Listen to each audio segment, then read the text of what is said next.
Is that you are also part of that exposition review committee or the mere committee. How has it been the work as far as the progress of the work is concerned? You expect by 10th of November or 15th? 100%. But is there a big difference between 10th and 15th? No, I'm just asking. I'm also asking you. Yeah. I don't see a big. Our target is 10. Maybe we could exceed by a few days to 15th. So how much work has been completed? That's what. You can ask me this question tomorrow.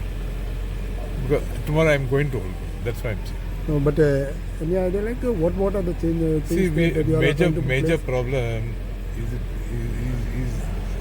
because of rain.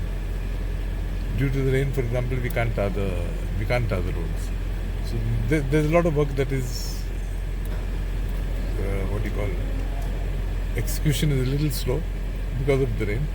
But come what may, we will definitely ensure that we meet our target. Is it only tarring of the roads or anything? But I'm other? saying everything. There are so many issues.